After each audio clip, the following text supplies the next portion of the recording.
Olá, meninas. Tudo bem? Me chamo Helena Duarte e tenho 58 anos. Nunca imaginei que um dia eu teria coragem de contar isso em voz alta, mas já carreguei esse segredo por tempo demais. E talvez contar seja a única forma de aliviar o peso que me acompanha desde aquela noite. Tudo aconteceu depois da morte da minha filha, Camila, quando a dor parecia ter tomado conta de cada canto da minha casa e de mim. Foi num daqueles dias em que a saudade e o silêncio se tornam insuportáveis, quando o coração, cansado de sofrer, começa a procurar abrigo onde não devia. E foi ali, naquele instante de fraqueza e solidão, que algo aconteceu entre mim e o homem que ela amava, o meu genro, Rafael. Algo que ninguém, absolutamente ninguém, jamais esperaria. Se eu pudesse voltar atrás, talvez tivesse fechado a porta, talvez tivesse fingido não ver o que os olhos diziam antes mesmo das palavras. Mas o amor, quando vem do lugar errado, é o que mais marca. E o que vou contar agora é a história do que fizemos, do que perdemos e do que restou depois que tudo veio à tona. Então fica comigo até o fim. E se puder, se inscreve no canal, porque isso ajuda muito a gente a continuar compartilhando essas histórias que o coração quase não aguenta guardar sozinho. A chuva caía com uma fúria que parecia querer lavar o mundo inteiro naquele dia em que enterrei minha filha. O cemitério estava coberto por um lençol de névoa e os guarda-chuvas pretos se amontoavam em volta da sepultura como corvos silenciosos. Eu mal sentia as pernas. O som da terra batendo sobre o caixão era uma batida surda que ecoava dentro de mim, como se fosse meu próprio coração sendo enterrado junto com ela. Alguém me segurava pelo braço, mas eu não sabia quem. Ouvi uma voz distante, talvez a do padre, dizendo que Deus recolhia os justos cedo demais. Mas tudo me soava como um ruído sem sentido. Meus dedos se fecharam em volta de um punhado de terra molhada, e quando joguei sobre o caixão, sussurrei o nome dela, Camila. 1, 2, 3 vezes, como se o eco da palavra pudesse trazê-la de volta. Rafael estava ajoelhado ao lado do túmulo, o rosto coberto pelas mãos, tremendo tanto que parecia um menino perdido. Quando ele me olhou, vi nos olhos dele o mesmo desespero que me consumia. Eu só consegui dizer, levanta, meu filho. Ela não gostaria de te ver assim. E ele respondeu, com a voz rasgada, eu prometi cuidar dela, dona Helena, e nem isso consegui cumprir. Senti vontade de gritar que ninguém consegue prometer o impossível, mas apenas toquei o ombro dele e disse baixinho, ninguém pode cuidar de quem Deus escolhe levar. A frase me pareceu cruel e inútil, mas era o que minha mãe dizia quando alguém morria antes da hora, e naquele momento precisei me agarrar a alguma frase antiga, mesmo sem acreditar. Quando o cemitério começou a esvaziar, fiquei ali parada, olhando a terra fresca cobrir a última coisa que me restava da minha filha. E pela primeira vez na vida, desejei não precisar continuar viva. A casa voltou a ser apenas silêncio e eco. No primeiro dia depois do enterro, entrei no quarto dela. O ar ainda cheirava o perfume leve que ela usava, aquele de frasco azul que deixava sobre a cômoda. As roupas estavam dobradas no guarda-roupa, os sapatos alinhados, a cama esticada com o lençol florido que ela gostava.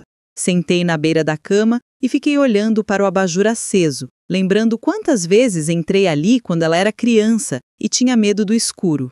Tudo nela ainda estava ali, menos ela.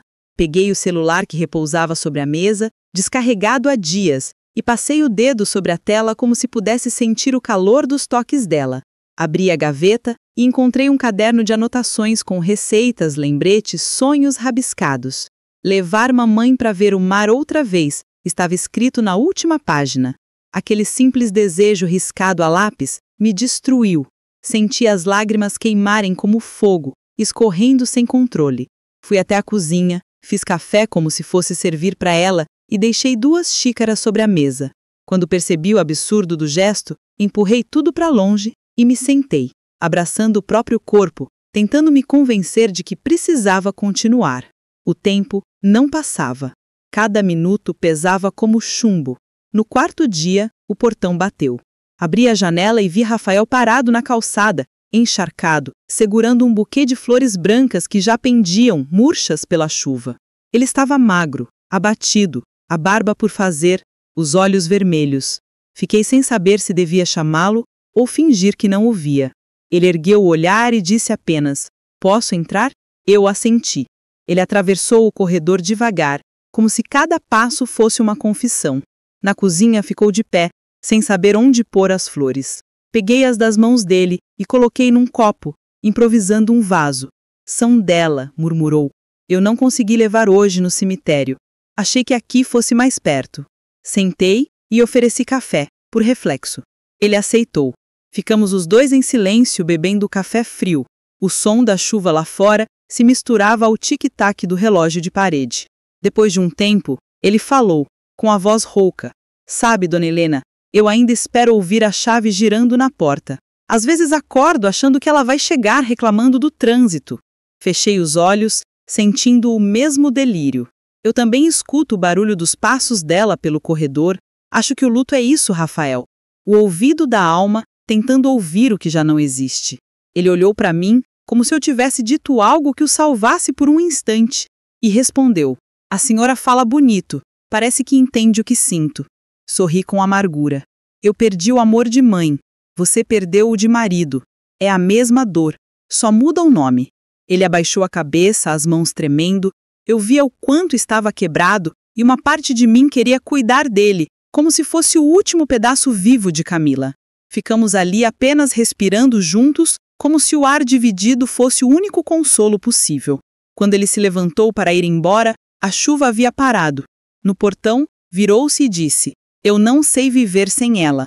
E eu respondi, quase num sussurro: "Nem eu, mas alguém precisa continuar para lembrar." Ele assentiu, os olhos marejados, e se afastou pela rua molhada. Fiquei olhando até desaparecer na curva, e uma sensação estranha me atravessou. Não era esperança, nem consolo, mas uma presença tênue, como se minha filha ainda estivesse entre nós, costurando nossas dores num mesmo fio invisível. Fechei o portão, entrei em casa e sentei outra vez na mesa, onde o café ainda esfriava. Pela primeira vez desde que ela foi, percebi que eu não estava totalmente sozinha no luto e que talvez, por mais errado que parecesse, aquele homem que ela amou fosse o único capaz de entender o vazio que agora morava dentro de mim. Naquela tarde, o céu parecia carregar o mesmo peso que eu sentia no peito. As nuvens se amontoavam sobre a cidade como se quisessem engolir tudo, e o ar cheirava a chuva antes mesmo de ela cair. Rafael apareceu sem avisar. Estacionou o carro diante da minha casa e ficou ali parado por alguns segundos, olhando para o portão, como quem ensaia uma despedida que não sabe se deve fazer. Quando abri a porta, ele já estava molhado pelo sereno que começava a cair e trazia nas mãos uma sacola com frutas e pão fresco. Disse apenas que passara pela padaria e lembrara que eu gostava de goiaba madura, então resolvera trazer. Sorri com um agradecimento tímido, sem saber se convidava ou não para entrar. Mas ele mesmo completou: "Posso deixar aqui e ir embora se quiser." Eu respondi: "A chuva vai apertar. Entre, pelo menos até passar." E foi assim que ele entrou mais uma vez, trazendo consigo o cheiro do vento e o peso das lembranças que nunca deixavam a sala. Sentamo-nos à mesa e o som da chuva começou a engrossar, tamborilando no telhado como um coração apressado. A energia caiu de repente, deixando a casa mergulhada numa penumbra que fez tudo parecer um sonho antigo. Fui buscar velas na gaveta da cozinha e, quando acendi a primeira, o clarão rápido do fósforo iluminou o rosto de Rafael. Ele me olhava de um jeito que me deixou sem fôlego, com uma ternura cansada, uma dor resignada que parecia espelhar a minha. Ele disse: "Engraçado. Mesmo sem luz, essa casa parece mais viva do que a minha." Fingi não ouvir, tentando acender outra vela, mas as mãos tremiam tanto que o fósforo apagou. Ele se aproximou, pegou o isqueiro e tocou levemente meus dedos ao acender. Foi um toque breve, acidental talvez, mas que me atravessou inteira. A chama iluminou nossos rostos e por um instante vi nele algo que não era mais apenas tristeza. Era desejo, medo, talvez solidão demais pedindo abrigo. Eu devia ter recuado, mas não conseguia. Ficamos ali próximos, o som da chuva do lado de fora abafando o que acontecia dentro. Quando percebi, sua mão estava sobre a minha, e antes que eu tivesse tempo de pensar, ele me beijou. Não foi um beijo planejado, nem suave. Foi um impulso nascido do vazio, uma busca desesperada por algo que nos fizesse sentir vivos de novo. Durou pouco, o suficiente para o tempo se partir ao meio. Afastei-me, o coração batendo descompassado, e disse, com a voz trêmula: "Isso é errado, Rafael. Meu Deus, isso é errado." Ele respirava ofegante, com lágrimas misturadas à água da chuva que escorria da janela aberta, e respondeu: "Eu sei que é, mas é a primeira vez desde que ela se foi que sinto que ainda estou vivo."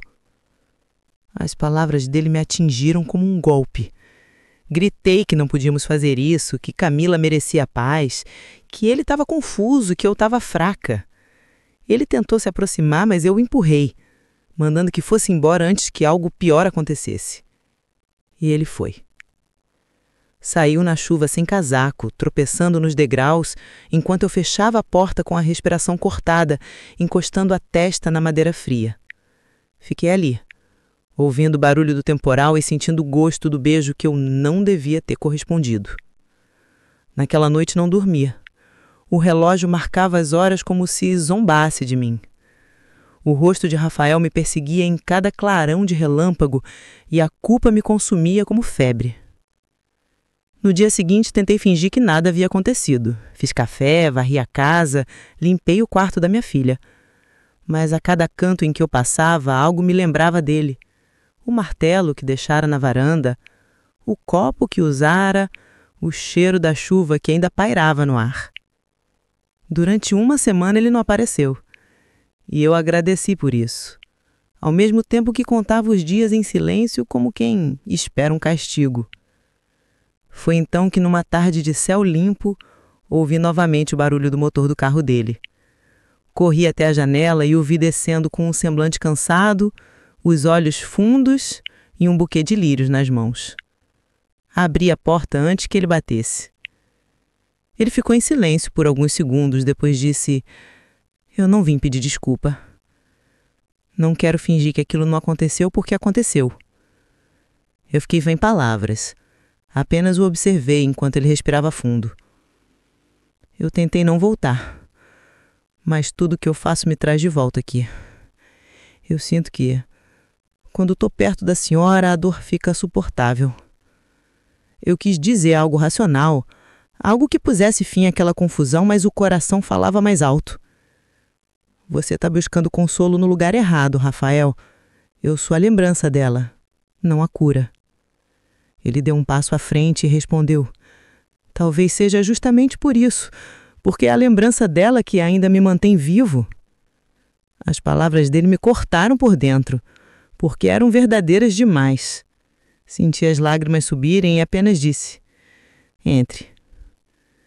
Sentamo-nos na sala, em silêncio, ouvindo o canto dos passarinhos lá fora. Ele colocou as flores sobre a mesa e o cheiro suave invadiu o ambiente. Eu disse que não sabia como olhar para ele sem sentir culpa. Ele respondeu: "A culpa é só o outro nome que o amor ganha quando nasce na hora errada." Fechei os olhos, cansada. Queria acreditar que aquilo era apenas uma fase, um delírio do luto, mas já era mais do que isso. Era algo que crescia em silêncio, se alimentando da solidão de nós dois. Naquela noite ele foi embora de novo, mas antes de sair, segurou-me as mãos e disse: "Eu não quero apagar o que aconteceu. Só não sei o que fazer com isso." E eu respondi, olhando fundo nos olhos dele: "Nem eu, Rafael. Mas já não dá para fingir que nada mudou." Quando o portão se fechou atrás dele, percebi que algo em mim também se fechava e outra parte se abria para um sentimento que eu não tinha coragem de nomear. A chuva voltou a cair fina sobre o telhado como um sussurro de aviso. E eu fiquei ali, na penumbra, sabendo que aquele era apenas o começo de um caminho que não teria volta. Era um domingo de sol fraco, desses que parecem nascer cansados, e eu estava no quintal, podando as roseiras que Camila havia plantado quando era adolescente. O cheiro da terra úmida e o som distante de uma rádio vizinha enchiam um ar de uma melancolia calma, até que ouvi o barulho conhecido do carro de Rafael estacionando diante do portão. Meu coração, que até então batia compassado, acelerou de um jeito que me envergonhou. Eu não esperava mais vê-lo depois daquela conversa dolorosa na qual concordamos em nos afastar, mas ali estava ele, de camisa clara e um sorriso tímido, segurando uma cesta de frutas como quem leva paz. Não tenta. Abri o portão sem dizer nada e ele foi entrando devagar, observando o quintal como quem tenta reencontrar o caminho para casa. Trouxe figos e goiabas. Vi que as suas roseiras estão bonitas, disse ele com o tom calmo que escondia o nervosismo. Eu sorri e respondi: você devia ter avisado que vinha, Rafael. Podia não estar aqui. Ele me olhou por um instante e rebateu: mas estava, não é? Sempre está. Aquela resposta simples me atravessou. Entramos para a cozinha e ele colocou as frutas na mesa, tirando uma garrafa de vinho da sacola. Achei que podia ser bom lembrar o gosto das coisas simples. A gente esquece como é viver, disse, abrindo a garrafa sem me pedir permissão. Sentei à mesa, tentando manter um ar indiferente, mas o cheiro do vinho e a luz da tarde entrando pela janela criavam uma atmosfera diferente, íntima. Conversamos sobre trivialidades, o trabalho dele, as pequenas reformas que fazia na casa, o gato que havia adotado. Eu o ouvia com atenção, mas parte de mim observava cada movimento, cada pausa, cada olhar que me dizia mais do que as palavras. Quando o vinho já ia pela metade, ele segurou minha mão com uma firmeza suave e disse: a senhora sente isso também, não sente? Essa vontade de viver de novo? Eu quis retirar a mão, mas ela ficou ali presa entre os dedos dele como se fosse parte dele. Disse apenas: Rafael, não fala assim. Isso é errado. E ele respondeu com um sorriso triste: errado é fingir que não tem nada aqui. As palavras dele ficaram suspensas entre nós como uma confissão perigosa, e quando dei por mim estávamos próximos demais. O beijo veio outra vez, e desta vez eu não o impedi. Foi lento, cheio de hesitação e ternura, um beijo que mais pedia perdão do que prazer. Quando nos afastamos, senti as lágrimas correrem e disse: ainda está entre nós, Rafael. Tudo aqui tem o rosto dela. Ele encostou a testa na minha e sussurrou: então deixa que ela nos abençoe. Aquela frase me partiu. Eu o abracei e naquele abraço senti uma mistura de consolo e desespero, como se estivéssemos tentando costurar dois corações rasgados com o mesmo fio. Nos dias que seguiram, passamos a nos encontrar com frequência. Ele aparecia com desculpas cada vez menos convincentes e eu deixava que entrasse sem resistência. Às vezes trazia flores, outras livros ou receitas novas que dizia querer testar comigo. Aos poucos, a culpa se tornou um visitante silencioso que aprendemos a conviver. Numa dessas tardes, fomos juntos à missa. E lá, ajoelhada, senti o peso do que estávamos fazendo cair sobre mim com uma força cruel. Pedi perdão a Deus e, pela primeira vez, pedi perdão à minha filha. Fiquei ali de olhos fechados, murmurando: perdoa, Camila. Eu amei o que restou de você nele. As lágrimas caíam no chão frio e, quando levantei, Rafael me esperava na porta da igreja, os olhos marejados. Ele segurou minha mão sem dizer nada e caminhamos lado a lado sob o sol do meio-dia, cada passo mais leve que o anterior, como se aquele perdão silencioso tivesse sido aceito. À noite, na varanda, ele me disse: a gente não escolhe quando o amor chega, dona Helena. Só escolhe o que faz com ele. Respondi que o amor não devia nascer do luto, e ele replicou: mas é do luto que nasce a saudade, e a saudade é a parte do amor que resiste. As palavras dele tinham um peso bonito e ao mesmo tempo perigoso. Eu sabia que aquele sentimento não tinha lugar no mundo, mas era nele que minha alma respirava. Dias depois ele chegou trazendo uma pequena caixa de veludo azul. Senti o coração disparar antes mesmo dele abri-la. Dentro havia um anel simples, com uma pedra clara no centro. Não é um pedido de casamento. É um pedido de coragem, disse sorrindo de um jeito que me desmontou. Quero que use quando estiver sozinha, só para lembrar que alguém te escolheu mesmo quando o mundo te julgaria. Olhei para o anel, para as mãos dele estendidas e respondi com a voz embargada: o mundo não entenderia, Rafael, e eu não suportaria te ver sofrer por minha causa. Ele insistiu: não é o mundo que me importa, é você. As lágrimas vieram inevitáveis, e enquanto o sol se punha lá fora, aquele brilho dourado atravessava o vidro da janela e caía sobre a mesa, iluminando o anel como se o próprio destino estivesse abençoando. Guardei a caixa na gaveta da cristaleira sem responder. Ele me olhou com ternura e disse: um dia talvez você entenda que o amor não precisa de permissão. Quando ele foi embora, o cheiro do vinho e o som do portão fechando me deixaram uma sensação de fim, como se aquela noite tivesse selado algo que não teria volta. Fiquei parada na sala observando a gaveta fechada e pensei que talvez fosse isso que o amor fazia quando chegava tarde demais, oferecer uma segunda chance apenas para depois lembrar que toda redenção tem seu preço.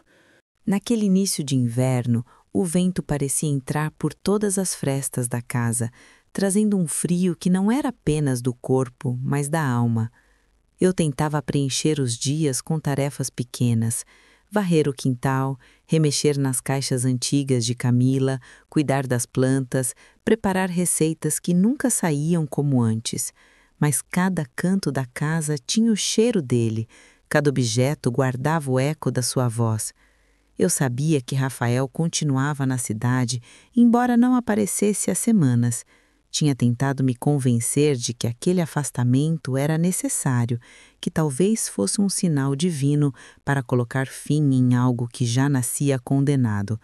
Mas o coração não entende de razões, e a ausência dele era como um fantasma que se sentava comigo à mesa e me acompanhava até a cama. Foi numa dessas noites silenciosas que o telefone tocou. Era ele. A voz estava rouca, cansada, e o primeiro som que saiu do outro lado foi meu nome dito como se fosse uma prece. Helena. Eu fechei os olhos, sentindo o corpo inteiro estremecer, e respondi apenas: por que está me ligando? Ele demorou a responder, e o silêncio foi longo o suficiente para eu ouvir o barulho da respiração dele misturada a um soluço. Porque não consigo mais não te ouvir, ele disse por fim, e as palavras me atravessaram como faca. Tentei dizer que era melhor assim, que a distância era o único remédio possível, mas a voz me falhou. Do outro lado ele insistiu: não é distância o que vai curar isso, é amor. Quis cortar a ligação, mas a vontade de ouvi-lo foi maior. Ficamos ali por minutos que pareceram horas, falando e calando entre frases quebradas e lembranças que voltavam como correnteza. Quando desligamos, o coração batia tão rápido que precisei me sentar. No dia seguinte, chegou uma carta dele. Era escrita à mão, com a caligrafia firme e inclinada que eu reconheceria em qualquer lugar. A primeira frase me fez prender o ar. Se amar você foi um erro, quero errar outra vez, porque só o amor me tirou do abismo. As páginas seguintes falavam de como ele tentava seguir, de como via meu rosto em cada pessoa que cruzava, de como o som da minha voz ficava ecoando quando o mundo parecia silencioso demais.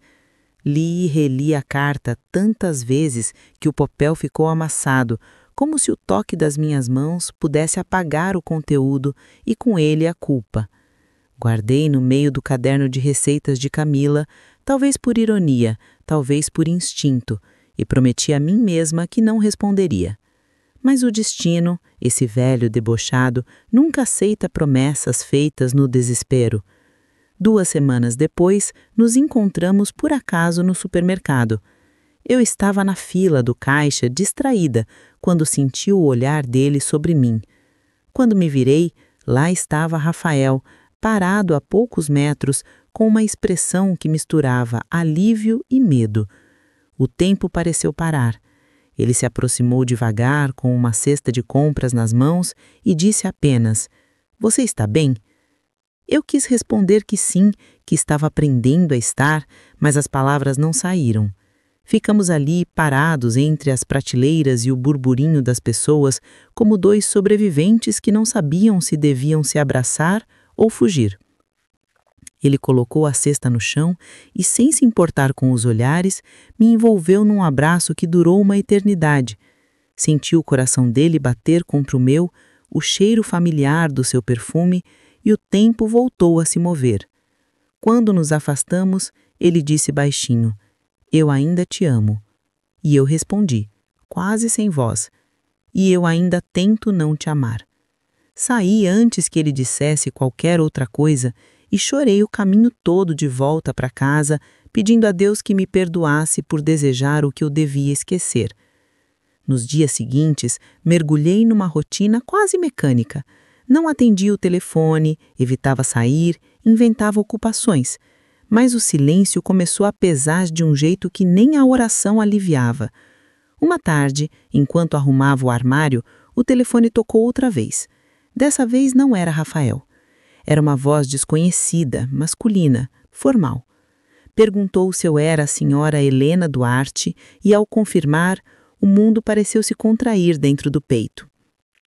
A senhora conhecia o senhor Rafael Nogueira e, antes mesmo da explicação, eu já sabia.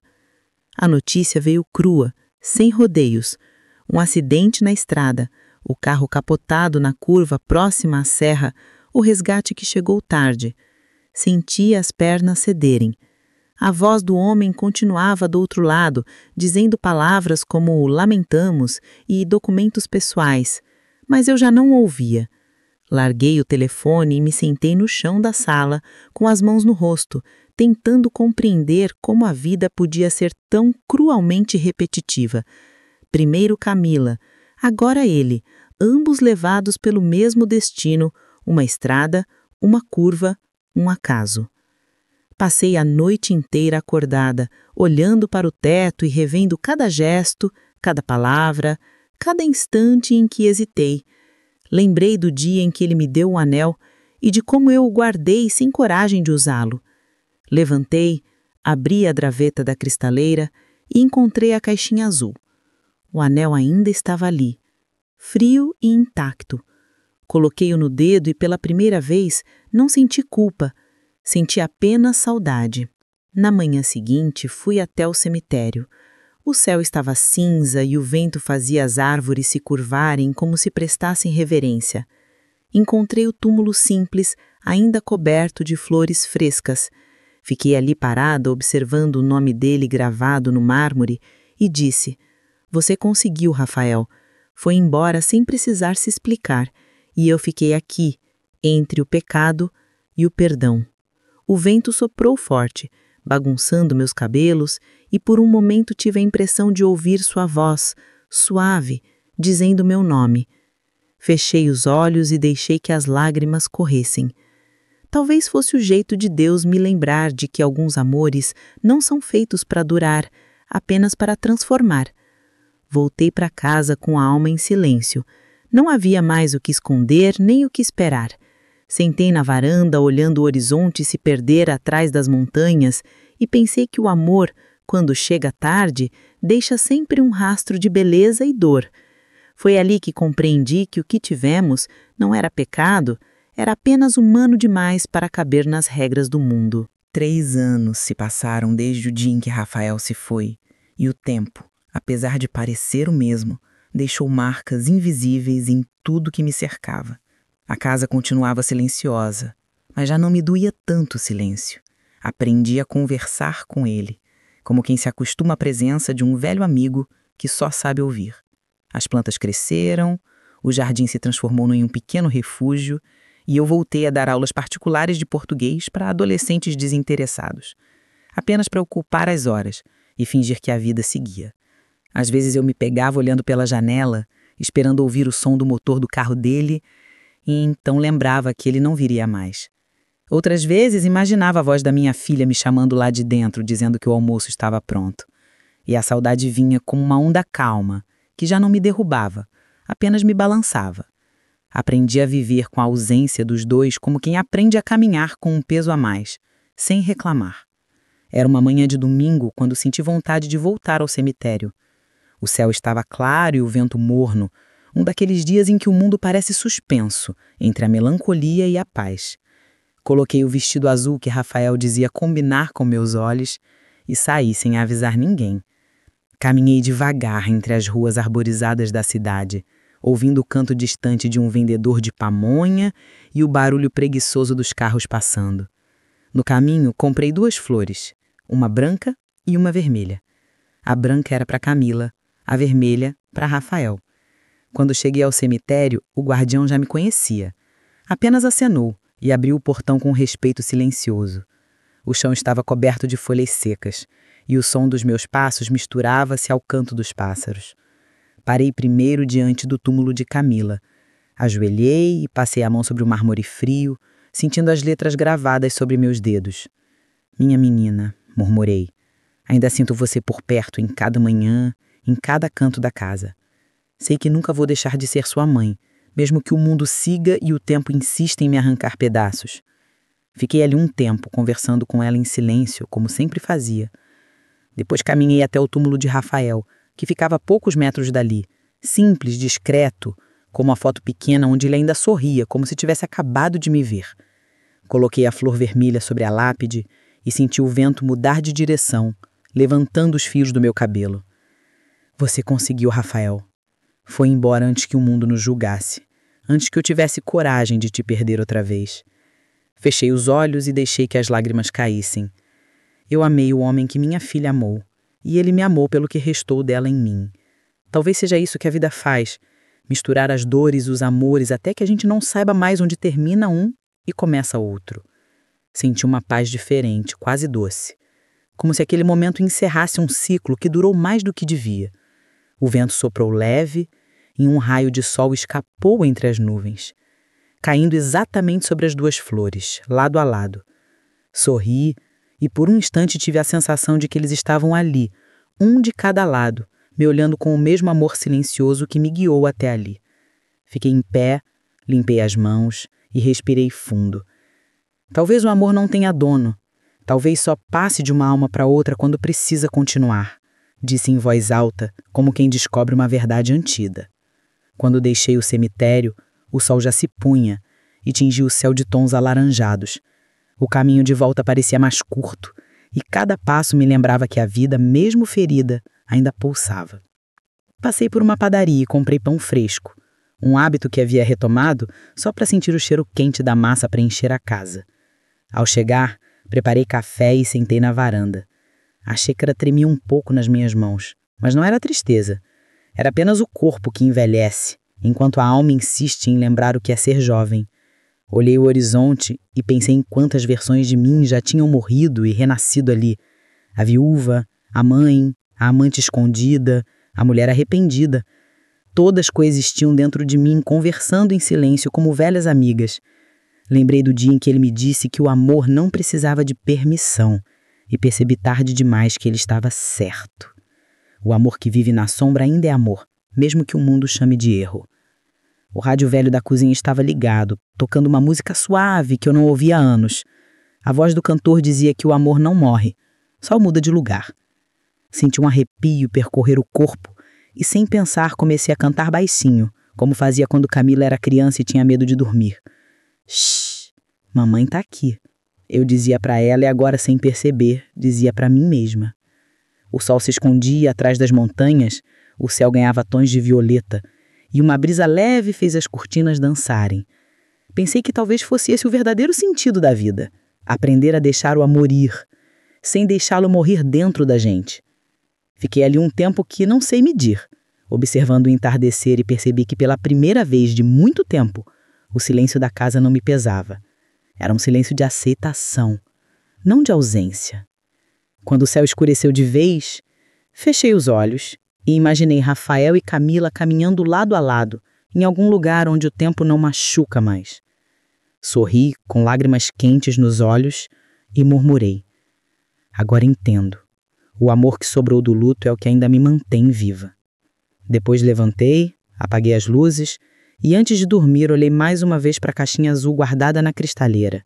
O anel ainda estava lá, e dessa vez eu o coloquei no dedo, não como um símbolo de culpa, mas como lembrança de tudo que foi humano, verdadeiro e bonito. Apaguei o abajur e o quarto mergulhou numa penumbra serena. Lá fora o vento balançava as folhas e eu adormeci com a certeza de que, embora o amor mude de forma, ele nunca deixa de nos encontrar, mesmo que seja nos lugares mais improváveis, mesmo que reste apenas o eco suave do que fomos um dia.